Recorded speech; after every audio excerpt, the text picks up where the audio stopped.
Good morning mga idol. Share ko lang itong pag-uwi ko nito ng araw ng linggo. Katatapos lang po ito ng bagyong Krising. Excited na po ako umuwi nito. Bigla, pagdating ko rito sa paglabas ko rito papuntang top, nagulat po ako dito. Sabi ko ang lalim ng tubig. So, kaysa sa bumalik pa ako, sabi ko kayang-kaya naman, tumuloy-tuloy na ako. Hindi ano naman tinansya ko mga kalahati pa naman ng gulong. So, nagtuloy-tuloy na po ako kaysa masayang pa yung effort ko. Nakakapagod din po mag-drive mga idol. Ang layo pa ng uwian ko dito sa may Malate hanggang Antipolo. So, tinansya-tansya ko. Kaya naman. Kasi manual naman po itong gamit ko. Excited na akong umuwi Mga 24 hours na rin po kasi akong naka-duty. So, gusto ko na talagang umuwi. So, ayan, sinuong ko na rin yung baha na yan dahil kako kayang-kaya naman siguro. Dito lang ako sa bandang gilid kasi sabi ko baka mamaya may malalim na part doon sa bandang gitna at saka doon sa gilid mahirap na at baka lumubog gastos malala ito mga idol. Nagtuloy-tuloy po ako niyan dyan at nakita naman po kayang-kaya naman. So, dyan, tuwan-tuwa na po ako nandyan mga idol. Sabi ko, makakalusot ako kasi dito lang naman yata itong baha na to kako. Sa ibang dadaanan ko, wala naman. So, tuloy-tuloy po ako sa naging kampante ako. Medyo kinabahan lang po ako dito sa may bandang dito sa UN po yata o Kalaw na. Pareho lang din naman po magkatapat lang naman. Diyan lang po ang medyo malalim-lalim kasi nag-aalon-alon na dahil gawa nung salubungan ng mga sasakyan yung alon ng tubig tsaka malalim tsaka may stoplight. Medyo dyan lang po ako kinabahan mga idol. So, ayan, sa nakikita nyo nga po medyo malalim-lalim na po siya. So, dito lang ako sa gilid sa may Center Island. Ito po yung sinasabi ko mga idol. So, inaalalayan ko na lang yung makina na maintain lang yung andar niya para wag lang mapasukan ng tubig yung tambutso ko. Kasi pag napasukan, alam naman natin, gastos malala po yun. Ang layo pa ng uwian ko. So, mahirap, mahirap mag-akay. So, yun, nagtuloy-tuloy na nga pa ako mga idol kasi dyan, medyo okay na siya. Mababaw na. So, naging kampante na po ako dyan mga idol. Nandyan sa part nga na yan, merong ambulansya na tumirik at hindi niya po ma-start. Hindi ko po alam kung ano po nangyari. So, yan, may dalawang ambulansya nga po. Siguro nag-aalala yung isa. Tinutulungan. So, pagdating po dyan, na yan, tuloy-tuloy na po. Ayan, wala na po akong nadaalang baha. Tsaka, sarap pong bumiyahe, mga idol. Base sa nakikita nyo, walang mga sasakyan kasi walang pasok. Tapos, araw pa ng linggo. Tuloy-tuloy po ang biyahe. Sarap po bumiyahe mga idol pagka ganito. Ganyan sana ang kakalsadahan. So pagka may mga pasok po talaga sa lugar na yan, matraffic po.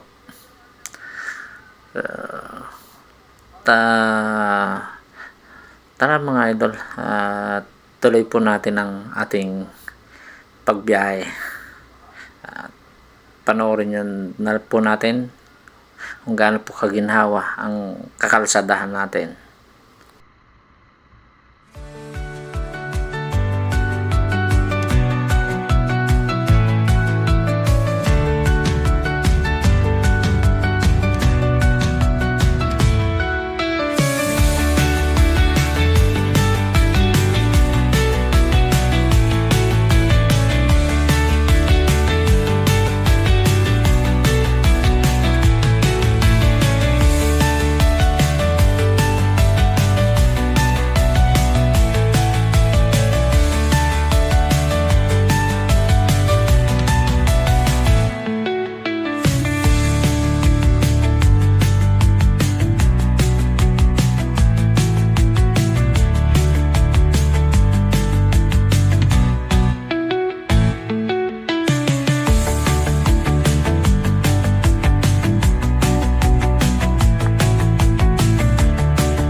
So, sa kasalukuyan mga idol, nandito na po ako sa Recto LRT station na to. Sa nakikita nyo nga po, napakadalang ng mga sasakyan, sarap ng biyahe. Ito po, nasa ano na po ako nito, paliko na po ako ng Ligarda. Dito lang din po, may bagyang ano lang, pero saglit lang po, bagyang nahinto kasi syempre stoplight.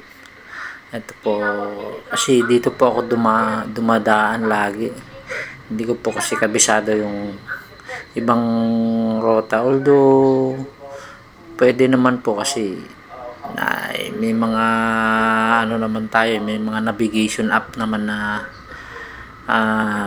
pwedeng gabay natin. So dito nandito na po ako sa ano ba to, Ligarda flyover. Nakita nyo nga po, tuloy-tuloy pa rin mga idol ang biyahe. So dito ini-enjoy ko talaga ang pagbiyahe ko kasi bihira po kasi yung ganito. Pero ingat lang din po ako kahit tantakbo ko po nito mga 50 kasi siyempre madulas ang kalsada. Kaya base sa nakikita nyo nga po, ayan, tuloy-tuloy pa rin po tayong biyahe natin. Sa mga ganitong sitwasyon mga idol, konting ingat, mahirap magpakakampante. Kasi importante, hindi baling mabagal, makakauwi pa rin tayo sa ating pamilya ng ligtas. Yun po ang pinakamahalagang parte na pagbiyahe natin. Kasi syempre ang pamilya natin sa bawat pagbiyahe natin, nag-aalala po yan, lalo na po ang asawa natin. Kinakabahan po yan sa tuwing bibiyahe tayo, lalo na pagka ganito ang panahon, maulan, at ang pag-aalala po nila matindi po. So sa part naman po natin, mag-iingat po tayo para ang pinaka-regalo po natin lagi sa ating pamilya at lalong-lalo sa ating asawa, yung pong makauwi po tayo ng ligtas. Doon po wala pong katumbas ang sayan nila na makikita, makakahinga po sila ng maluwag pag nakita na nilang nakarating po tayo ng ligtas sa ating bahay. Yun po ang pinakamagandang regalo po natin lagi sa ating asawa. So, sa mga rider, ride safe po mga idol, lalo na pagka ganito. Kasi hindi naman natin kailangan magmadali. Makakauwi rin po tayo kahit mabagal. Yun lang mga idol, ang pinaka the best sa lahat. So, dito tuloy-tuloy pa rin po ang biyahe natin. So, may kaunting pagbagal dahil lang po yan sa minsan sa mga stoplight po dito po sa may part na to ng, lalo na po dito sa part na to ng Aurora Boulevard, Santa Mesa. Alam po natin na dito po ang lugar na to talagang napakaraming stoplight, kaya minsan naghahanap na rin ako ng ibang rota para makaiwas ng din dito. Kasi kagaya nito, pagdating po dito sa may ano na to, dito na po to malapit sa EDSA EDSA Aurora. Pag lampas mo yan dyan, matindi na po ang traffic nyan dyan. Pero dahil sa panahon po na ito at talagang sinusulit pagbiyahe ko, tuloy-tuloy po yan mga idol, hanggang dun sa pag makarating ng hanggang Marcos Highway. Ang sarap mga idol bumiyahe, sinusulit ko dahil bihirang-bihira po ito, lalo na po dito sa lugar na ito na napaka tindi ng traffic nito. Ilang stoplight po yan na madadaanan mo, talagang ang hirap po talagang makalusot pagka ordinaryong araw na may pasok. Ito araw ng linggo, tapos wala pang pasok dahil katatapos lang din nga po ng bagyo at ang mga tao nasa bahay lang. So makikita mo talagang malaking diferensya mga idol. Napakasarap. Sabi ko nga sana ganito na lang araw-araw,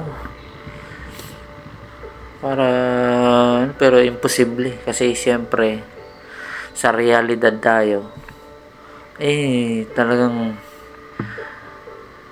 iiling-iling ka na lang. Kahit maghanap ka ng mga alternatibong rota, hindi pa rin po may iwasan na magkaroon ng traffic.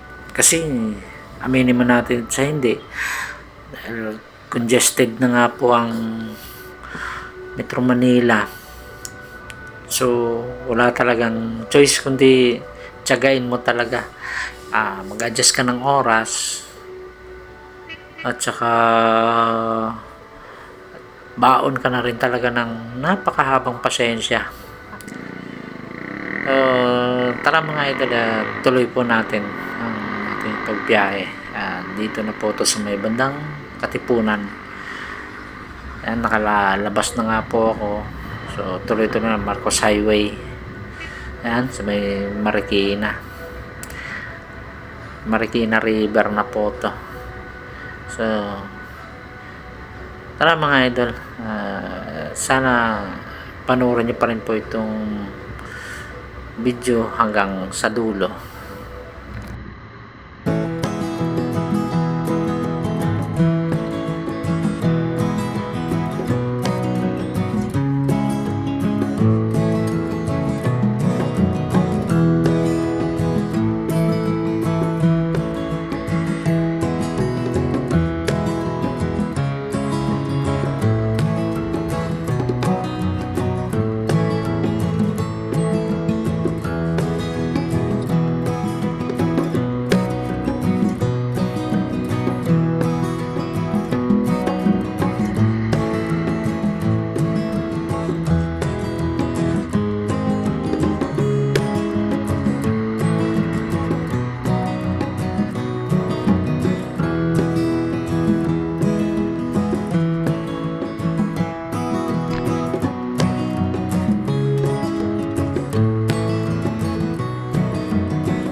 Sa ngayon mga idol, nandito po tayo sa Sumulong Highway. Dito na po to sa may Robinson's Antipolo.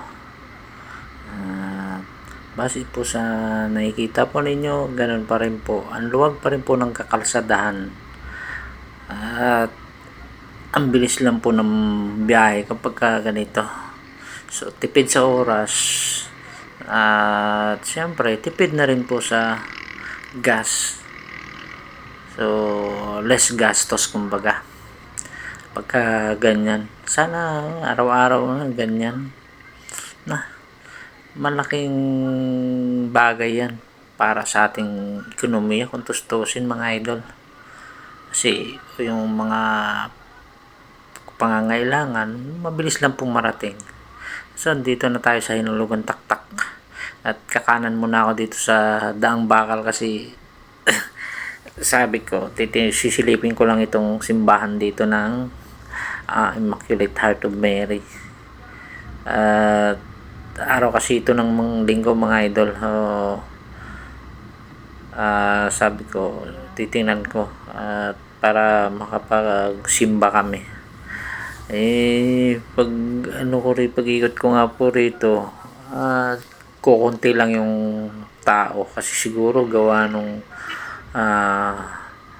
nagbabadya yung pag-ulan nito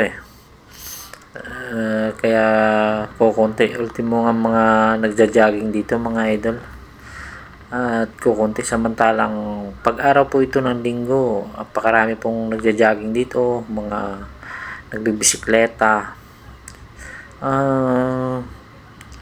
marami to dito mga idol. Kasi favorite spot ito ng mga bikers at saka mga nagja-jogging. So, ayan, pauwi na nga po ako niyan. Kasi sa nakikita nyo, wala pong mga tao. Sa bagay, sino nga naman ang magja-jogging ng ganyan ang panahon. So, ayan, sa mga nagsisimba, kukunti lang po. Kasi pag linggo po niyan, grabe ang pila ng mga sasakyan dyan. At talagang dami rin tao. Sa ngayon kasi, ayan, hindi gaano. Pagka idol, yan, inabot na nga po ako ng ulan yan dyan. At habang pauwi na ako, ang lakas po niyan mga idol. Kaya talagang hindi mo rin masisi ang mga tao. Kaysa nga naman lumabas, magkukulong na lang doon sa bahay. Safe pa. So, dyan, nagdandahan na po ako yan. Tsaka yan, pag ganitong araw mga idol, linggo, nakikita mo ang dami ng mga nagbabike dyan. Tsaka yung mga vlogger po, nandyan, nakaabang po yan. Mga po namimitik yung na yan, yung spot na yan, nandyan po yan, dyan sila ayan, yung spot po na yan sa gilid, nandyan po yan sila, nag-ipon-ipon dyan po sila pumipitik. Sa ngayon po nakikita nyo malinis. Yung naman na to, ito kasi pinagmisahan road. So dito madadaanan din po natin yung White Cross na dinadayo po rito sa Antipolo tuwing mahal na araw. Pagka mahal na araw po ito, wala ka talagang madaanan na dito. Ito po yung pinakabising kalsada pag mahal na araw. So ayan, hanggang dito na lang po mga idol. Maraming salamat po sa inyong pagsama sa biyahe ko pong ito. Thank you for watching.